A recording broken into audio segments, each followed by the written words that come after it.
just a literal, it wants to know what it equals. If you remember, it's the SS divided by the degrees of freedom.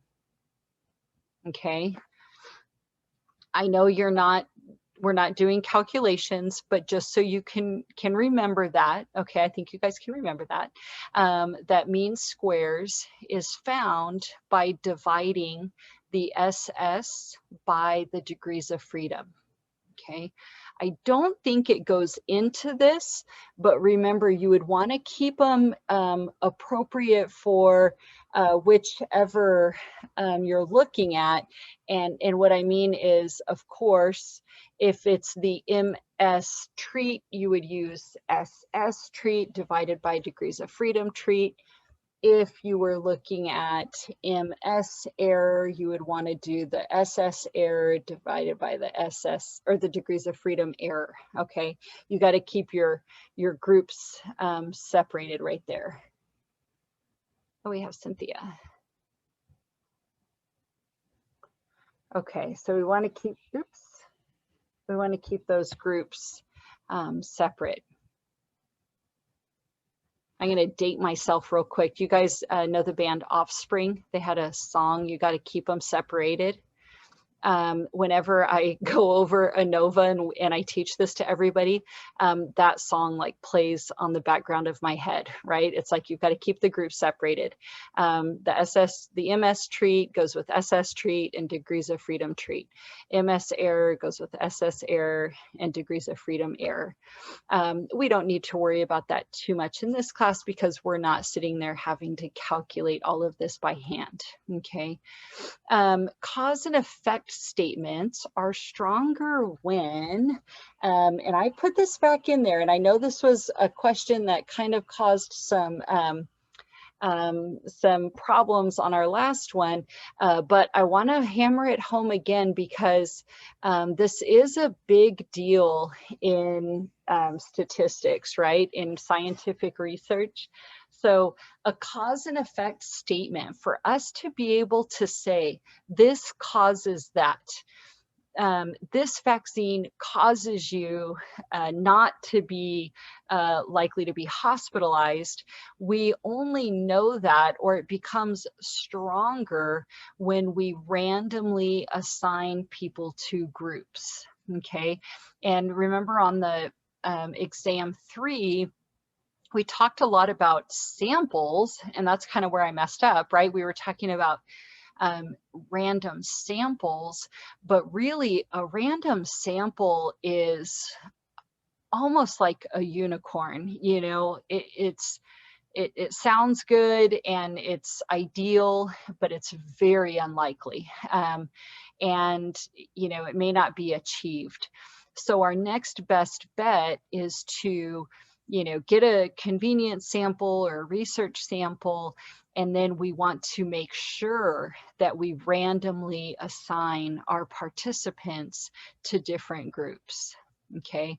And with that, we are dividing up all of those differences. We're dividing up all of those, that variability and that variation, so that hopefully those uniquenesses in all of our people become kind of washed out because they're equal in both groups or all three groups or whatever it may be. Okay, so cause and effect statements are stronger when we have random assignment. Okay, so let's see, I'm kind of running out of, I'm writing too, oops, I'm writing too big here. I'm going to erase that real quick. Honestly significant difference, I'm going to erase that in the Tukey HSD. Okay, honestly significant difference. Okay, so let's go over our effect sizes. So effect size, remember, is kind of like the, I don't know if they use the word degree, but degree of separation, I can't spell, degree of separation of two distributions. It's, remember, if you have, you know, like I don't know, the height of women and then the height of men, right? It was kind of like how far away are these two distributions separated from each other, or how much overlap is there? So that's what effect size is. And we have these determined kind of values that we go by. So a small effect size is 0.2, a medium is 0.5, and a large is 0.80. Okay. So it does, you know, I figured these are pretty easy questions, okay? So there are questions like this in the test. It'll say something like, what is a small effect? And you literally just have to find 0.20 or something lower than 0.20. What is a large effect? And you literally just have to find something bigger than 0.80. So those should be pretty easy questions for you guys, okay? But it's good to know this going forward, and I think going through these questions and talking about this, you no longer will have to look up what our effect size is, and going forward, it's just something that'll be in your head, and when you're in another class, you just automatically know, right? Small, medium, and large, 0.2, 0.5, 0.8, okay? All right, so now F is, ooh, that's vague. F is, well, F is, first of all, a ratio of variances.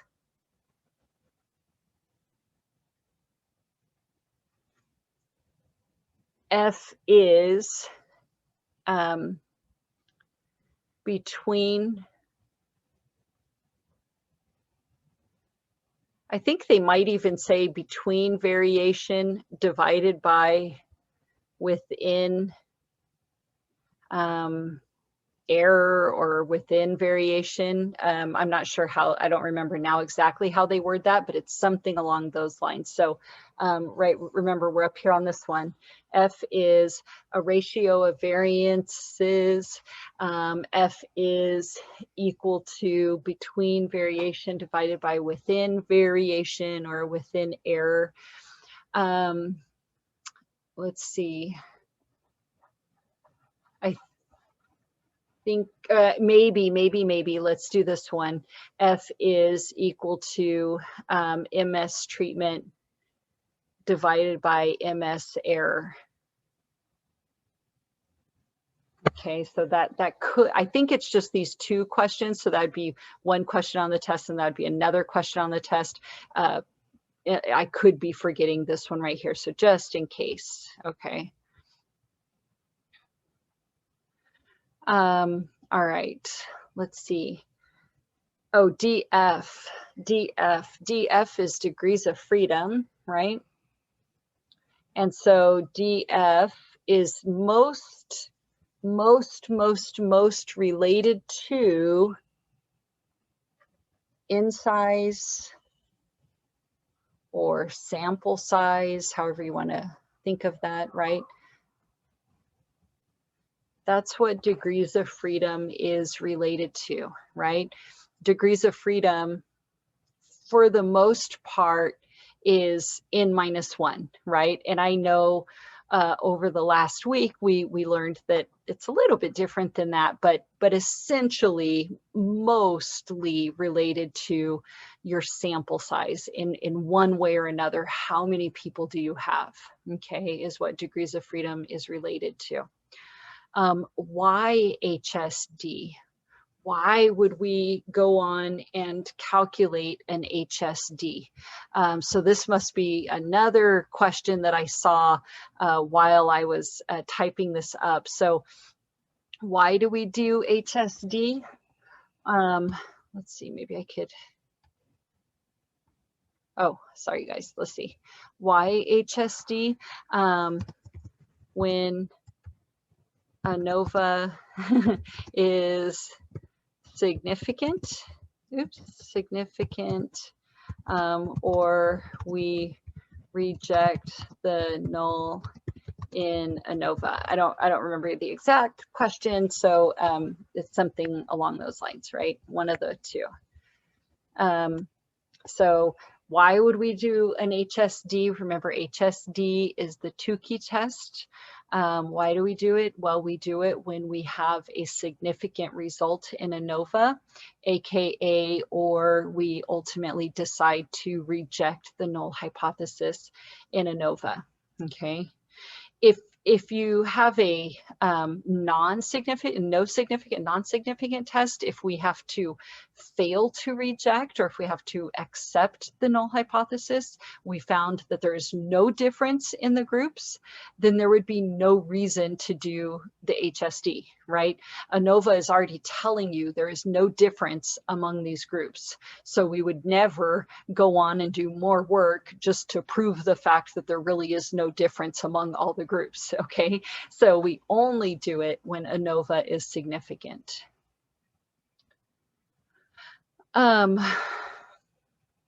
Not by when. I think I was trying to do the 12 over here, so that doesn't even, that's no. This does not make sense right here. So researchers control probability of type 1 error by setting alpha, right? How do you write alpha? It's something, oops, well, not like that, good grief. It's by setting alpha at 0.05, right? Or of course less. You can set alpha at 0.01, but in psychology and social sciences, we set it conventionally, we just set it at 0.05. Okay, so researchers control the probability of a type 1 error happening by setting our alpha at 0.05. Okay, by setting alpha. And I just want you, just to make sure, let's see if I can find alpha in our symbols. Oh, right there. Oops, let me go back.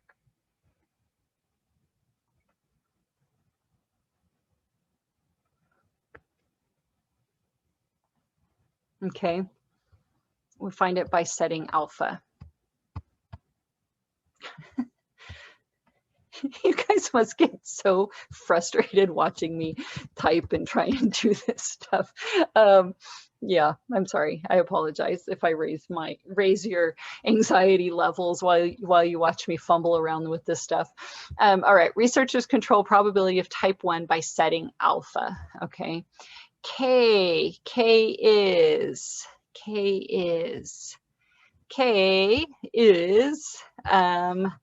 the number of levels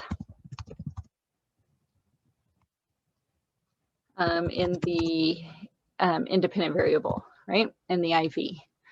K is the number of levels. Remember, for our purposes, to me, I don't know, maybe it doesn't make sense to you guys. I just feel like when I say groups, it just makes more sense. It's your groups, right? Okay, 2 sample designs in the t-test are, not that doesn't look right. All right, 2 types. What kind of the 2 types can we have? We have either the paired or the independent, right? You can have a paired sample design. Oops. Or the independent sample design. Okay, paired or independent. All right, DF treat and DF error. This just, they want to know how you find them. So let's see, DF treat, I'll write this one underneath, or I'll write it here. DF treat, remember, it has to do with the treatments, has to do with the groups, the levels. So DF treat is equal to K minus 1. Remember, K is the number of levels, okay, in the independent variable, or the treatments, right? So degrees of freedom treatment is equal to K minus 1. degrees of freedom error is equal to N total minus K. Degrees of freedom error is N total minus K.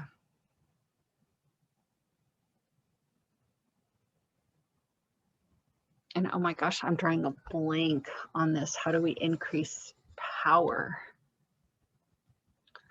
I would say how you increase power is by increasing the size of your N, increasing your sample size.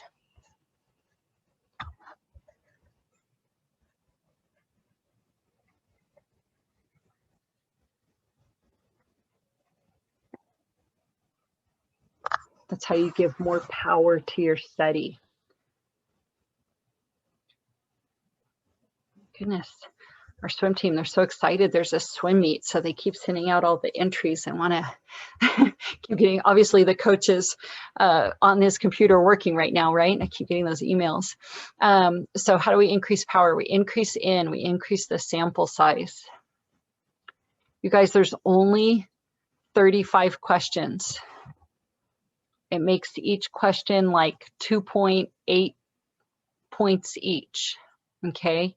It's not, I don't believe it's a terribly difficult test.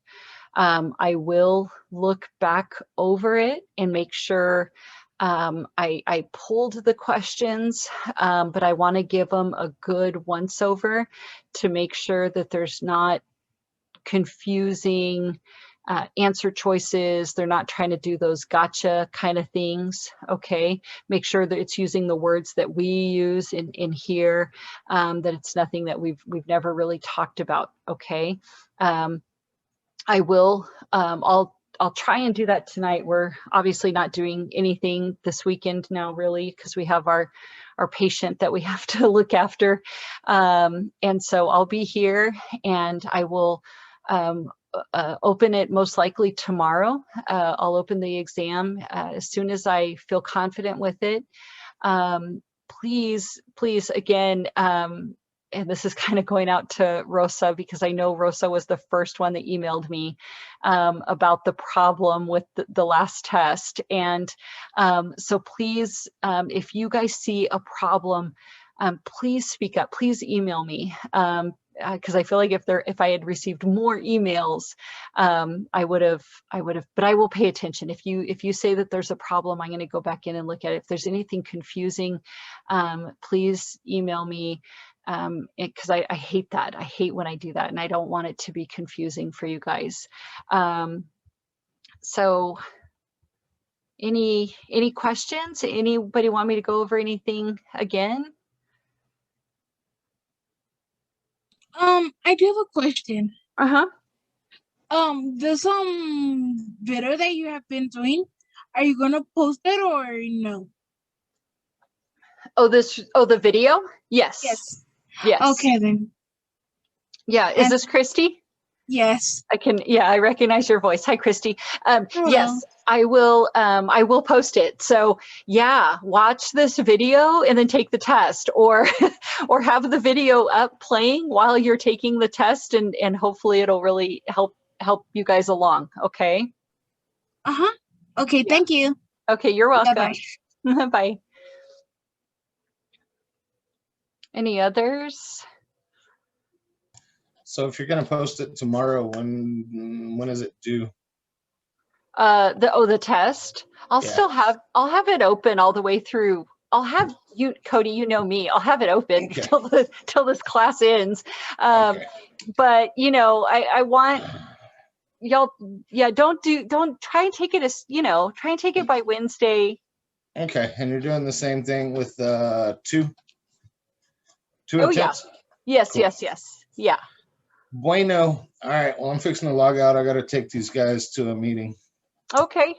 All right. So I'm technically at work. Hey, a little bit of useless information about your offspring comment. Uh-huh. You know why he used that got to keep them separated line? No. He's actually a PhD in microbiology. And what do you have to keep separated? That's what the Petri dishes and stuff like that. Oh, That's where he got that from. The song is actually about gang violence. Oh, okay. And kids getting shot in school, but the line "got to keep them separated" came from his time in med school. Isn't that funny? Yeah, so That's I thought so I'd throw that out funny. there. Well, thanks for that. Now it's really going to play in my head. Yeah, I'm right? telling you, Yeah. my anthem for ANOVA is that song. Yeah. Well, now you know where it came from. Yeah, he's actually a PhD, believe it or not. Oh, isn't that interesting, huh? So, yeah, his stage name Dexter was because he was always valedictorian in all of his classes. Oh, wow. Yeah, he's a pretty intelligent dude. That's really interesting. Thanks So. for that info. All right, guys. Good luck. I'm going to go ahead and log off. I will see y'all soon. All right, Cody, you too. Hey, you All guys, everybody, good luck. And again, when you guys are all off doing your super cool things, moving on, being amazing people that you're going to be, remember me. And when the world returns to normal, go back to Rio Grande, say hi, shoot me an email, something like that, and tell me what you guys are doing, okay? Yes, thank you so much, Professor Baez. Yeah, good luck to all of you guys, okay? Thank you. Thank you. Okay, and you can always email me if you're confused about your grade. I'll let you know exactly what's going to go into Banner, okay? So, yeah, you can always email me. Okay, thank you. All right, bye, guys.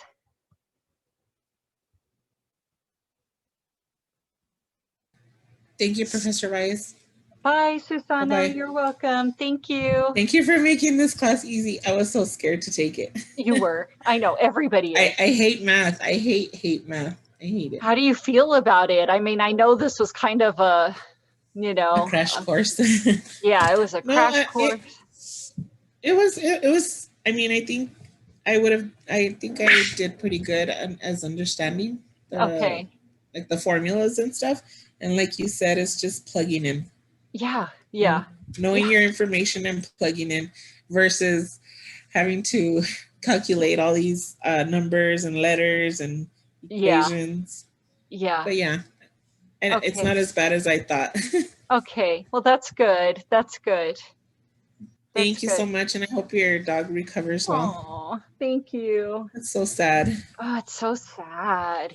I hope your kids didn't witness too much of it. You know, Matthew was right there. He was right there. And last night he was so scared and he was crying and you know, my dog, like when I heard kind of the yelling and stuff, but I just didn't really think too much about it. And then I could tell it was a dog and I could tell it was them. And so I'm walking over and then I just heard this deep, like howl cry, like, poor baby. Oh, it was the worst sound ever. And then when I found out that it was my dog that, you know, oh my God, I can't get that sound